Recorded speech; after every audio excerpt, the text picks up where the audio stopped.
Pandian store serial next episode review பார்க்கலாமாங்க.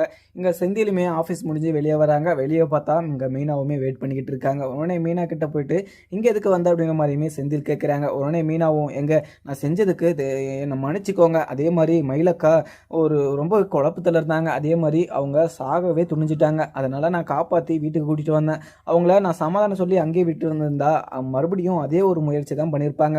அவங்க நல்லா இருக்கட்டும்னு சொல்லிட்டு தான் நான் அவங்கள காப்பாற்றி நம்ம வீட்டுக்கு கொண்டு வந்தேன். அதே மாதிரி இப்போ அவங்க வீட்டில் நான் சமாதானம் பண்ணி விட்டுட்டு வந்தேன். அவங்க அம்மா என்ன சொன்னாங்க தெரியுமா? அவளை சாக விட வேண்டியது தானே, எதுக்காக நீ அவளை காப்பாற்றி இங்கே கூட்டிகிட்டு வந்த அப்படிங்கிற மாதிரியுமே கேட்குறாங்க. மயிலக்காவை நினச்சா எனக்கு ரொம்பவே கஷ்டமாக இருக்குது. அதே மாதிரி மயிலக்கா பண்ண தப்பெல்லாம் அவங்க ரியலைஸ் பண்ணிட்டாங்க. அதே மாதிரி அதை நினச்சி ரொம்பவே வருத்தப்பட்டுக்கிட்டு இருக்காங்க. நம்ம இந்த மாதிரி டைமில் அவங்களுக்கு சமாதானம் சொல்லி எங்கள் வீட்டில் விட்டுட்டு வரதுக்காக தான் இங்கே நான் மயிலக்காவை நம்ம வீட்டுக்கு கூட்டிகிட்டு வந்தேன். நீங்கள் எதுவுமே புரிஞ்சிக்காமல் அதே மாதிரி நீங்கள் அந்த இடத்துல இருந்தாலுமே மயிலக்காவை நீங்கள் காப்பாற்றிருப்பீங்க அப்படின்னு சொல்லிட்டு இங்கே மெயினாகவுமே சொல்லிடுறாங்க. உடனே அதுக்கப்புறம் இங்கே செந்திலும் நான் காப்பாற்றிருப்பேன், ஆனால் அவங்கள நான் நம்ம வீட்டுக்கெல்லாம் கூட்டிகிட்டு வந்திருக்க மாட்டேன். ஏன்னா அவங்க பண்ண தப்புக்கு அவங்கள இது காப்பாற்றி நம்ம வீட்டில் தங்க சொல்கிறியா, அவங்கள அப்படியே விட்டுட்டு வர வேண்டியது தானே, அவங்க செத்து தொலைஞ்சிருக்கிட்டு இருக்கோம் அப்படின்னு சொல்லிட்டு இங்கே செந்திலுமே சொல்கிறாங்க. மீனாவும் நீங்களும் அவங்க அம்மா மாதிரியே பேசாதீங்க, மயிலக்கா ரொம்பவே பாவம், அவங்க அம்மாவுமே அந்த வீட்டில் ரொம்பவே அசிங்கமாக பேசிட்டு அந்த வீட்டை துரத்தி விட்டு அனுப்பிச்சிட்டு இருக்காங்க. அதனால தான் ரொம்பவே கஷ்டமாகவும் அவங்க அது மாதிரி ஒரு முடிவு எடுத்திருக்காங்க. நீங்கள் கூட அது மாதிரி கொஞ்சம் கூட புரிஞ்சிக்காமல் பேசாதீங்க அப்படின்ற மாதிரியுமே மீனா சொல்கிறவும் உடனே இங்கே செந்திலுமே அதை புரிஞ்சுக்கிறாரு. உடனே இங்கே மயிலக்காவை பார்த்தா எனக்குமே கொஞ்சம் வருத்தமாக தான் இருக்குது. ஏன்னா அவங்க பண்ண தப்புக்கு வேற என்ன பண்ணுவாங்களாம்? இப்போ நம்ம சொன்ன அந்த வீட்டில் அப்பாவும் சரி அம்மாவும் சரி ரெண்டு பேருமே அவங்கள ஏற்றுக்க கூட மாட்டாங்க. அதுவும் இல்லாமல் எங்கள் சரவணன் அண்ணன் ரொம்பவே பார்த்தீங்கன்னா அவங்க மேலே கோபமாக இருக்காங்க. நம்ம அவங்கள பற்றி எதனா பேசினா கூட அண்ணன் காது கொடுத்து கேட்காது.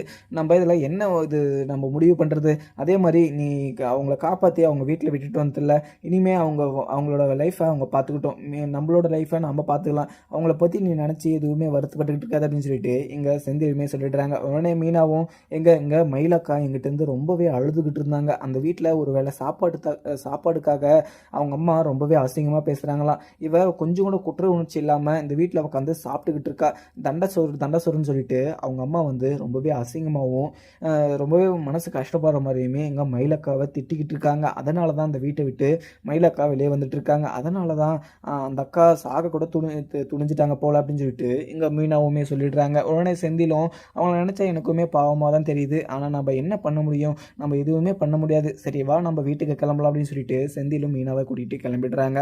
அதுக்கப்புறம் இங்கே குமாருக்காக முத்துவேலும் ஒரு நல்ல இடத்துல பார்த்தீங்கன்னா பொண்ணு பார்த்துட்டு வந்துட்டு அந்த விஷயத்த சக்திவேலுக்கிட்டுமே சொல்லிக்கிட்டு இருக்காங்க. சக்திவேல் கேட்டதும் சக்திவேலுக்கு ரொம்பவே சந்தோஷம். ஆனால் நீங்கள் குமாருக்காக இவ்வளோ வசதியான ஒரு பொண்ணை நீங்கள் பார்ப்பீங்க அப்படின்னு சொல்லிட்டு நான் நினச்சி கூட பார்க்கல. இங்கே குமாரோட கல்யாணம் நடந்தால் எனக்கு ரொம்பவே சந்தோஷமாக இருக்கும் அப்படின்னு சொல்லிட்டு இங்கே முத்துவேல்கிட்ட சக்திவேலுமே சொல்லிடுறாங்க. ஆனால் இதில் கொஞ்சம் கூட பார்த்தீங்கன்னா கல்யாணத்தில் விருப்பமே இல்லாத மாதிரி நின்றுக்கிட்டு இருக்காரு குமாரும். ஏன்னா குமார் இங்கே அரசியை தான் கல்யாணம் பண்ணிக்கணும் அப்படின்னு சொல்லிட்டு அரசி மேலே ரொம்பவே அன்பு வச்சுக்கிட்டு இருக்காங்க. இந்த விஷயத்த யாருக்கிட்டையுமே சொல்லாமல் மனசுக்குள்ளுமே வச்சுக்கிட்டு இருக்காங்க. இந்த கல்யாணத்தில் விருப்பம் இல்லைன்னு சொல்லிட்டு நம்ம எப்படி இங்கே அது அப்பா கிட்ட சொல்கிறது அப்படின்னு சொல்லிட்டு தெரியாமல் நின்றுக்கிட்டு இருக்காரு இங்கே குமாரும். அதுக்கப்புறம் இங்கே முத்துவேலும் என்னடா குமார் இந்த கல்யாணத்தில் உனக்கு சந்தோஷம் தானே அப்படின்னு சொல்லிட்டு இங்கே முத்துவேல் கேட்குறாங்க. ஆமாம் எப்போ அப்படின்னு சொல்லிட்டு தயக்கமாக நின்றுக்கிட்டு இருக்காங்க குமாரும். ஆனால் குமாருக்கு இங்கே அரசியை தான் கல்யாணம் பண்ணிக்கணும்னு சொல்லிட்டு ஆசை. ஏன்னா அரசியை கல்யாணம் பண்ணிவிட்டு இந்த வீட்டில் வச்சு குடும்பம் பண்ணிக்கிட்டு இருந்தாங்க. ஆனால் அரசி எதுவுமே பண்ணாமல் இந்த வீட்டில் எல்லாருமே ரொம்பவே பாசமாக தான் பார்த்துட்டு இருந்தாங்க. ஆனால் குமார் இந்த வீட்டில் ரொம்பவே குடும்பப்படிக்கிட்டு இருந்தாங்க அரசியை. அதுக்கப்புறம் அரசி இந்த வீட்டை விட்டு போனதுலேருந்தே அங்கே அரசி மேலே ரொம்பவே அன்பு வந்துடுச்சு இங்கே குமாருக்கு. நான் கட்டினா இங்கே அரசியை தான் கட்டுவேன் அப்படின்னு சொல்லிட்டு ஒத்த காலம் நின்றுக்கிட்டு இருக்காரு குமாரும். ஆனால் அந்த விஷயத்த யார்கிட்டையுமே சொல்ல முடியாமல் தவிச்சிக்கிட்டு இருக்காங்க. அதுவும் இல்லாமல் இப்போ நடந்த பிரச்சனையில் நம்ம இந்த விஷயத்த பேசக்கூட முடியாது அப்படின்னு சொல்லிட்டு குமார் இன்னுமே பண்ண முடியாத ஒரு சுச்சுவேஷனில் நின்றுக்கிட்டு இருக்காங்க. அதுக்கப்புறம் இங்கே அப்பத்தாக்குமே ரொம்பவே சந்தோஷம். உடனே முத்துவேல் குமாருக்கு ஒரு நல்ல பொண்ணை பார்த்துட்டேன், அதே மாதிரி அவங்க எப்போ வராங்களா அப்படிங்கிற மாதிரியுமே எங்கள் அப்பத்தா விசாரிக்கிறாங்க. அதே மாதிரி நாளைக்கு வராங்களாம், அதே மாதிரி குமாரை பார்த்துட்டு எல்லாம் பார்த்துட்டு போகிறதுக்காக வரேன் அப்படிங்கிற மாதிரியுமே சொல்லியிருக்காங்க அப்படின்ற மாதிரியுமே எங்கள் முத்துவலி சொல்லிடுறாங்க. இதை கேட்டதும் அப்பத்தா மோகனா வடிவு மாறின்னு சொல்லிட்டு இவங்க எல்லாருக்குமே ரொம்பவே சந்தோஷமாக இருக்குது. அதுவும் இல்லாமல் எங்கள் கோமதி வீட்டில் உட்காந்துக்கிட்டு ரொம்பவே வருத்தமாகவும் யோசிச்சுக்கிட்டு நின்றுக்கிட்டு இருக்க. அரசியுமே இன்னைக்கு காலேஜ் லீவு அப்படின்னு சொல்லிட்டு செமஸ்டருக்காக படிச்சுக்கிட்டு இருக்காங்க. அதுக்கப்புறம் அரசிக்கிட்டையுமே போயிட்டு அரசி நீ நம்ம நம்ம 2 பேரும் அங்கே இன்றைக்கி கோயிலுக்கு போயிட்டு வந்துடலாமா அப்படின்னு சொல்லிட்டு எங்கள் அரசிக்கிட்ட கேட்குறாங்க. என்னம்மா இன்றைக்கி திடீர்னு மதியமாக நீங்கள் வந்து கோயிலுக்கு போயிட்டு வரலாமா அப்படின்னு சொல்லிட்டு கேட்டுக்கிட்டு இருக்கீங்க அப்படின்னு மாதிரியுமே கேட்குறாங்க. உடனே எங்கள் கோமதியும் என்ன பண்ணுறது, உங்கள் அப்பா வேற என்கிட்ட பேச மாட்டுறாரு. அவர் பேசாமல் இருக்கிற நாளெல்லாம் எனக்கு ஒரு நாளே ஒரு வருஷம் கணக்கில் ஆகிற மாதிரி இருக்குது. அவர் எப்போவுமே என்கிட்ட பேசாமல் இருந்ததில்லை. இப்போ அவர் என்கிட்ட பேசாமல் இருக்கிறதெல்லாம் நினச்சா எனக்கு ரொம்பவே வருத்தமாக இருக்குது. அதே மாதிரி உங்கள் அப்பாவுக்கு சொல்லி புரிய வைக்கணுனாலுமே உங்கள் அப்பா நான் பேசுகிறதவே அவர் கேட்க மாட்டுறாரு. அதே மாதிரி நான் பேசினாலுமே அவர் அந்த இடத்துல நிற்க மாட்டுறாரு. அவர்கிட்ட நான் எப்படி சமாதானம் சொல்லி என்கிட்ட பேச வைக்கிறது? அதே மாதிரி நான் ஒரு சந்தர்ப்ப சூழ்நிலை தான் அப்படி ஒரு கல்யாணத்தை பண்ணி வச்சேன். அதே மாதிரி என் பையனோட வாழ்க்கை நல்லா இருக்கட்டும், என் அண்ணன் ஃபேமிலி அசிங்கப்படக்கூடாது அப்படின்னு சொல்லிட்டு நான் பண்ணி வச்சேன். அந்த ஒரு சுச்சுவேஷனில் அந்த ஒரு இடத்துல அவர் இருந்ததுனாலுமே இது மாதிரி ஒரு முடிவை தான் எடுத்திருப்பார்.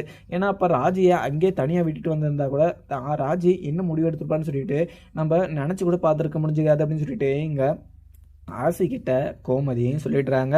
அதுக்கப்புறம் அரசியும் இங்கே கோமதியுமே கோயிலுக்கு கிளம்பிடுறாங்க.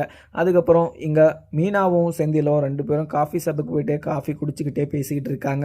மீனாக்கா ரொம்பவே வருத்தப்பட்டுருக்காங்க. அதே மாதிரி என்கிட்ட ஒரு விஷயம் கேட்டாங்க. அவங்களுக்கு ஒரு நல்ல ஒரு வேலை வாங்கி கொடுக்க சொல்லி என்கிட்ட கேட்டிருந்தாங்க. அக்கா நான் இப்போ போய் எங்கே வேலை தடுக்கிறதுன்னு சொல்லிட்டு எனக்கு தெரியல, ஆனால் நான் பார்த்துட்டு உங்களுக்கு கண்டிப்பாக சொல்கிறேன் அப்படிங்கிற மாதிரியுமே சொல்லிட்டு வந்திருக்கேன்.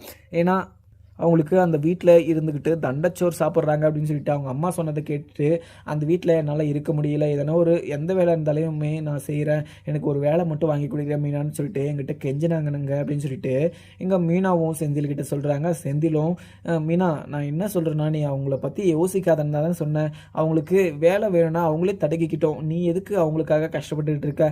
அவங்களுக்கு நீ ஹெல்ப் பண்ணுறேன்னு சொல்லிட்டு போயிட்டு உன் பேரை நீ கெடுத்துக்காத, நீ பட்டுமே திருந்தாமல் இப்படி பேசிக்கிட்டு இருக்குது எனக்கு கொஞ்சம் கூட பிடிக்கல அப்படின்னு சொல்லிட்டு எங்கள் செந்திலுமே சொல்கிறாங்க. நான் சொல்கிறது உங்களுக்கு புரியுதாங்க, அவங்க அந்த மாதிரி ஒரு சுச்சுவேஷனில் இருக்காங்க. இப்போ அவங்க வேலை தடுக்கிற நிலைமையிலையுமே இல்லை. நம்ம எதனா ஒரு வேலை அவங்களுக்கு பார்த்து கொடுத்தோன்னா எனக்கு அதுவே போதுங்க, மறுபடியும் நான் அது மாதிரி ஒரு பிரச்சனைக்கே போக மாட்டேன், மயிலக்காவுமே வீட்டுக்கு கூட்டிகிட்டு வர மாட்டேன் அப்படின்னு மாதிரியுமே மீனா சொல்கிறாங்க. செந்திலும் எங்கள் மீனா கிட்ட சரி மீனா, நான் இங்கன்னா எனக்கு தெரிஞ்ச ஃப்ரெண்டுக்கிட்ட இது எதனா வேலை இருக்குது அப்படின்னு சொல்லிட்டு கேட்டு பார்க்குறேன், அவங்க இருக்குது அப்படின்னு சொல்லிட்டு சொன்னாங்கன்னா நீங்கள் அவங்ககிட்ட சொல்லிவிட்டு அத்தோடு நீ விலகிடணும், அவங்களோட விஷயத்தில் நீ தலையிடவே கூடாது அப்படின்னு சொல்லிட்டு இங்கே செந்திலுமே சொல்லிடுறாங்க. அதுக்கப்புறம் இங்கே பாண்டியனும் சரவணனும் 2 பேரும் கடையில் உட்காந்துக்கிட்டு இன்றைக்கி ஓரளவுக்கு தான் சேல்ஸ் இருக்குது அப்படின்னு சொல்லிட்டு இங்கே பாண்டியனும் கொஞ்சம் வெளியில் வேலை இருக்குது அப்படின்னு சொல்லிட்டு கடையில் விட்டுட்டு அங்கேருந்து கிளம்பிடுறாங்க. அதுக்கப்புறம் சரவணனுமே கடையில் உட்காந்துக்கிட்டு அங்கே சேல்ஸ் இல்லை அப்படின்னு சொல்லிட்டு வருத்தப்பட்டுக்கிட்டு உட்காந்துட்டு இருக்காரு. அதுக்கப்புறம் இங்கே அஞ்சலியுமே கால் பண்ணுறாங்க. உடனே அதை அட்டன் பண்ணி இங்கே சொல்லு அஞ்சலி அப்படின்ற மாதிரியுமே சரவணன் சொல்லவும் உடனே அஞ்சலியும் என்ன சரவணா என்ன பிரச்சனை, நீ உங்கள் ஒய்ஃபு எதுக்காக அழுந்துட்டு போனாங்க, உங்களுக்கு 2 பேருக்கும் எதனா பிரச்சனையா அப்படின்னு சொல்லிட்டு இங்கே அஞ்சலியுமே கேட்குறாங்க. அஞ்சலி கேட்டதும் இங்கே சரவணனும் அஞ்சலி எனக்கு அது மாதிரி ஒரு பிரச்சனையே இல்லை, இப்போ ஒரு பர்சனல் சின்ன விஷயம்தான், அதெல்லாம் ஒன்றும் இல்லை நார்மல் ஆகிடும் அப்படின்னு சொல்லிட்டு இங்கே சரவணனும் சொல்லிடுறாங்க. நீ அஞ்சலி நீ என்ன பண்ணுற, சாப்பிட்டாச்சு அப்படின்னு சொல்லிட்டு இங்கே விசாரிச்சுக்கிட்டு இருக்காங்க சரவணனும். அதுக்கப்புறம் எனக்கு பார்க்கலாமாங்க. வீடியோ பிடிச்சா லைக் பண்ணுங்கள். Thank you friends.